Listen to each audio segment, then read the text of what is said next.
नमस्कार। आज का विषय है चाइल्ड ट्रैफिकिंग, ह्यूमन ट्रैफिकिंग और सुप्रीम कोर्ट में एक जनहित याचिका जो है बचपन बचाओ आंदोलन की तरफ से, जिसके प्रमुख जो हैं फाउंडर कैलाश सत्यार्थी हैं, नोबेल लॉरेट हैं, नोबेल प्राइज के वो विनर हैं, और उनकी संस्था ने सुप्रीम कोर्ट के सामने एक याचिका रखी है जिस पे नोटिस जारी किया गया। हमारे साथ एच.एस. फुल्का हैं, सीनियर सुप्रीम कोर्ट के वकील, जो इस केस को उन्होंने सुप्रीम कोर्ट के सामने रखा। फुल्का साहब, बताएं कि मेन मांगे क्या हैं बचपन बचाओ आंदोलन की, और सुप्रीम कोर्ट ने आज क्या कहा। कोविड-19 में जो काफी लोगों के नौकरी गई और जो माइग्रेंट लेबर खास करके पर्टिकुलरली उनके बहुत से जॉब जाने के वजह से ये अब बच्चों की जो ट्रैफिकिंग है, बच्चों की तस्करी है, वो बढ़ने के आसार बहुत हैं।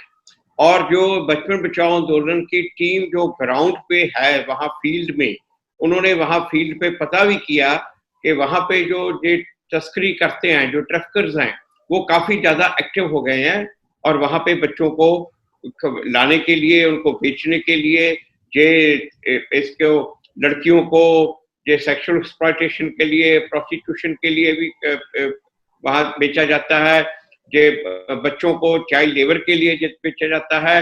तो ये सबको ध्यान में रखते हुए पहले 2017 में बचपन बचाओ आंदोलन में सुप्रीम कोर्ट में ये कहा था कि जब भी ये कोई नेशनल डिजास्टर होता है, वो डिजास्टर में बच्चे बहुत वनरेबल हो जाते हैं, तो एनडीएमए को कहा जाए कि एक स्कीम बनाई जाए।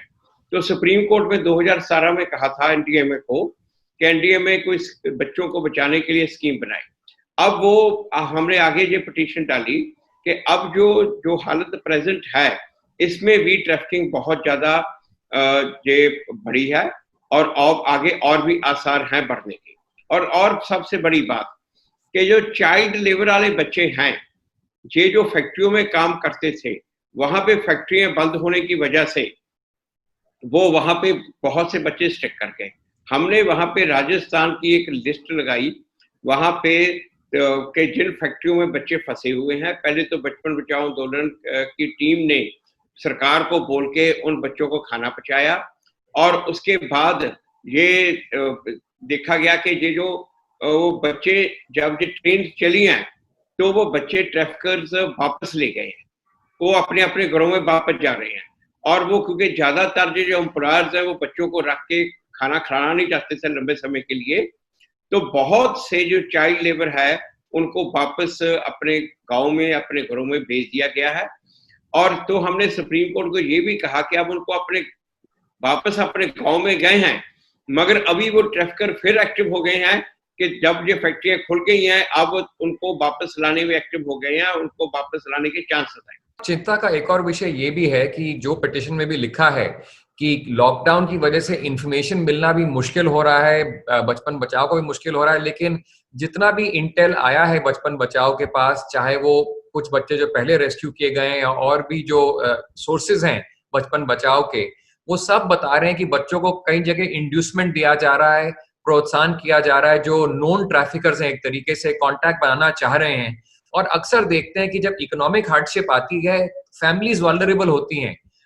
थोड़ा बताएं उसके बारे में, एंड कुछ उदाहरण भी जो दिए हैं, जो पिटीशन में दिए हैं, ऑब्वियसली नाम चेंज करके जो पिटीशन फाइल की गई है, कि वाकई ही, और जैसे आपने कहा फुल्का साहब की, दो इंपॉर्टेंट एस्पेक्ट्स हैं, चाइल्ड लेबर जो है और चाइल्ड सेक्सुअल एक्सप्लॉयटेशन जो है। कुछ उदाहरण भी दिए हैं बचपन बचाओ ने सुप्रीम कोर्ट को। आज मेनली आर्गू किया कि अब जो बच्चे वापस चले गए हैं, अगर उनको अपने घरों से, अब वो ये जो तस्करी वाले हैं ये वापस फिर एक्टिव हो गए हैं। हमारी फील्ड की टीम ने, चाहे लॉकडाउन में बड़ा मुश्किल है पर फिर भी उन्होंने ये बहुत मेहनत से काम किया और वहां पे जो आप केसेस मेंशन कर रहे हो, लाके केसेस इंस्टेंसेस भी सुप्रीम कोर्ट को दिखाए हैं, वो लिस्टें भी साथ में लगाई हैं। और ये इससे ये साफ जाहिर हो गया कि अब ये चांस है कि अगर इमीडिएटली एक्शन ना लिया गया तो वो बच्चों को वापस, ना कि सिर्फ वो बच्चे वापस आएंगे बल्कि और भी बहुत से बच्चे आएंगे। तो यही हमने आज मैंने सुप्रीम कोर्ट जो है के आगे आर्गू किया कि इमीडिएट स्टेप्स लेने चाहिए ताकि अब वो बच्चों को वहां की CWC उनका ख्याल रखे, एंटी ह्यूमन ट्रैफिकिंग यूनिट वो उन डिस्ट्रिक्ट में, खास करके जो ज्यादा वनरेबल डिस्ट्रिक्ट हैं, ये जो मौका है हमारे पास, इस मौके को हमने अच्छी तरह इसको में काम किया तो ये चाइल्ड ट्रैफिकिंग जो है और ये चाइल्ड लेबर है, हम काफी हद तक इसको चेक कर सकेंगे। और अगर हमने ये गवा दिया, ना कि सिर्फ वो बच्चे हैं जो आएंगे, बल्कि अब जो पेरेंट्स उनके पास वहां पे जो है ज्यादातर लोगों के पास उनका बुरा हाल है, इनकम नहीं रही, नौकरी नहीं रही, तो सबसे उनके लिए आसान हो जाता है ये वाला के ये बच्चों को, ये ट्रैफिकर से के लिए, तस्करी वालों के लिए आसान हो जाता है कि उनको पैसे दें, उनको लालच दें और उनको कहीं पे नौकरी का लालच दे के लाएं, कहीं पे लड़कियों को मैरिज का लालच दे के लाएं। बहुत ही इंपॉर्टेंट पॉइंट आपने जो कहा कि एक इंपॉर्टेंट अपॉर्चुनिटी है और वक्त, the time is of the essence जैसे कहते हैं। मैं आप ही का इनफैक्ट जो पिटिशन जो मैं पढ़ रहा हूँ बहुत संक्षेप में ये जो शेयर करना चाहता हूँ। जैसे एक उदाहरण दिया है इसमें कि पिटिशनर ने एक कंप्लेंट रिसीव की थी, 2 पर्सन जो हैं साहिबगंज डिस्ट्रिक्ट झारखंड के, जहाँ 14 साल और 15 साल की 2 जो बेटियां हैं उनको प्रलोभन दिया जा रहा था कुछ ट्रैफिकर से कि वो हमारे साथ चलो नौकरी देंगे वगैरह वगैरह। तो ये जब बात निकल के आई तो ऐसे उदाहरण निकल के आ रहे हैं जो आपकी याचिका में आपने जो दायर किया है सुप्रीम कोर्ट के सामने। बहुत संक्षेप में फुल्का साहब, सुप्रीम कोर्ट के सामने आपने ये भी आग्रह की थी कि एक इम्पोर्टेंट इशू है लॉकडाउन जो है, हालांकि नेशनल लेवल पे तो अनलॉक स्टेटस पे हैं हम लोग, लेकिन कुछ राज्यों में लॉकडाउन अभी चल रहा है और आज जो है पहला जो है दिन है जिसमें मूवमेंट ज्यादा हो रही है। टाइम जो है इज वेरी क्रूशियल जो है और प्रॉम्प्ट एक्शन की बहुत जरूरत है। सुप्रीम कोर्ट ने भी ये बात मान के जो है हियरिंग 2 हफ्ते के अंदर रखी है। थोड़ा बताएं हाउ इम्पोर्टेंट इज इट कि आपका जो है याचिका पे जल्दी सुनवाई हो, और मेन डायरेक्शंस आप क्या चाहते हैं इंटरिम रिलीफ के लिए? देखिए, हमने जो मांगा है वो तो ये कहा है कि एक एनडीएमए की तरफ से और मिनिस्ट्री ऑफ लेबर की तरफ से एक एसओपी इशू हो, वो जिसपे जो सोलिसिटर जनरल ने कहा कि वो और हमारी टीम और वो उनके साथ बैठ के हम नेक्स्ट डेट से पहले इस पे वर्कआउट करेंगे। जो 2-3 मोटी बातें मैं आपको बताता हूँ जो कि होनी चाहिए। जो बच्चे वापस गए हैं वो क्वारंटाइन सेंटर्स में गए हैं। हमारी टीम में जहाँ काठियार में और 2-3 जगह पे जाके क्वारंटाइन सेंटर में विजिट किया, बहुत से बच्चे वहां पे हैं जो विदाउट पेरेंट्स हैं और वो वहां पे डिस्ट्रिक्ट एडमिनिस्ट्रेशन उन बच्चों की लिस्ट लेके उन बच्चों का ख्याल रखे, उनको सीडब्ल्यूसी के हवाले किया जाए। अब सीडब्ल्यूसी जो हर डिस्ट्रिक्ट में है, जो चाइल्ड वेलफेयर कमेटी, वो चाइल्ड वेलफेयर कमेटी अब आगे डिसाइड करेगी उन बच्चों का कैसे करना है। जब वो पेरेंट्स के पास जाएंगे, पेरेंट्स से एश्योरेंस ली जाए कि इन बच्चों को वापस नहीं भेजा जाएगा। दूसरा, उन बच्चों को as rescued child labour treat करके उनका रिहेबिलिटेशन का काम किया जाए। हम यहाँ पे जब उनको रेस्क्यू अगर हम करते तो गवर्नमेंट करती, वहां पे जाकर उनको रिहेबिलिटेट करती। वही अब जो प्रोसीजर उनके इन बच्चों के साथ भी फॉलो किया जाए। तो ये इस तरह की बहुत से स्टेप हैं जो कि लिए जा सकते हैं और इन स्टेप लेने से ना कि सिर्फ ये बच्चे जो वापस गए हैं उनको रोका जा सकता है, बल्कि और भी जहां जहां पे ये तस्करी वाले ट्रैफिकर्स एक्टिव हुए हैं उनको भी वहां पे रोका जा सकता है और ये हम बच्चों को बचा सकते हैं। और ये चाइल्ड लेबर फ्री जो गवर्नमेंट ने कैंपेन चलाई है, चाइल्ड लेबर फ्री इंडिया, और उसको हम अचीव करने में एक बहुत बड़ा स्टेप, मगर अगर हम जल्दी इसके ऊपर एक्शन लिया गया और ये डिस्ट्रिक्ट अथॉरिटीज जो वल्नरेबल डिस्ट्रिक्ट की है उनको इमीडिएटली डायरेक्शन दी गई कि ये क्या क्या उन्होंने काम करना है। वही इनफैक्ट केंद्र सरकार ने भी कहा है कि एक एडवर्सोरियल लिटिगेशन नहीं है, जो सॉलिसिटर जो है आपसे मिलके बातचीत करके एक तरीके से आगे रोड मैप निकालेंगे। बहुत संक्षेप में फुल्का साहब, कुछ हमें पता है कि कितने ऐसे बच्चे हैं जो अभी वल्नरेबल हैं? जैसे आपने एक बहुत इंपॉर्टेंट उदाहरण दिया कटिहार का, बिहार का, जहां पर आप कह रहे हैं कि बच्चे जो हैं कुछ वापस आए हैं और बिना पेरेंट्स के वो जो है क्वारंटीन सेंटर में हैं। तो एनी आइडिया कि ऐसी कितनी संख्या है, कितने ऐसे बच्चे जो हैं जो वल्नरेबल हैं? ऐसी स्थिति में ऐसे कोई भी हमारे पास आंकड़े हैं? हमारे पास 2011 का जो सर्वे गवर्नमेंट का सर्वे है उसके अकॉर्डिंगली 14 साल से नीचे 5 से 14 साल में 43 लाख है और जो 14 से 18 साल है उसकी फिगर नहीं है, पर ऑलमोस्ट इक्वल नंबर वहां पे भी है।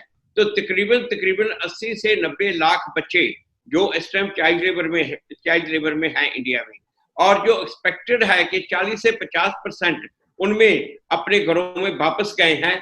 नॉर्मली ये बच्चे हर साल वापस नहीं भेजे जाते, मगर ये लॉकडाउन की वजह से, फैक्ट्रियां बंद होने की वजह से इन बच्चों को वापस भेजा गया है।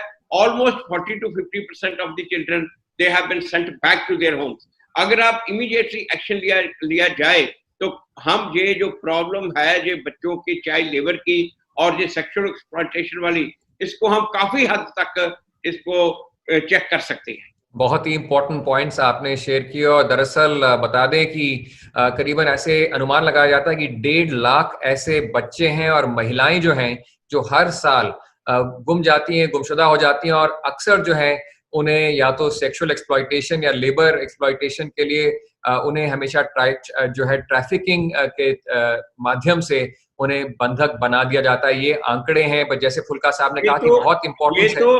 सिद्धार्थ जी, ये तो सिर्फ वो फिगर है जो मिसिंग, जो रिपोर्टेड केसेस हैं, करेक्ट, ना जिनको पेरेंट्स को पता नहीं कि इनको ले गए। बाकी ये जो चाइल्ड लेबर वाले और ये जो दूसरे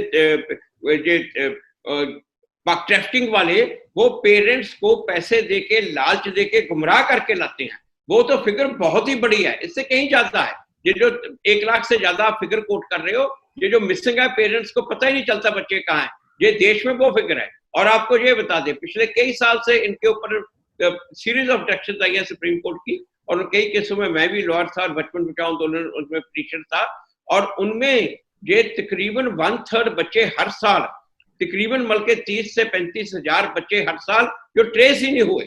इतने सालों में आप लगा लो कि कितना बड़ा नंबर इनका, कई लाखों में तादाद पहुंच चुकी होगी। लाखों में, जैसे आपने कहा कि 30% जो लोग जो गुमते हैं हर साल, वो नहीं कभी पाए जाते।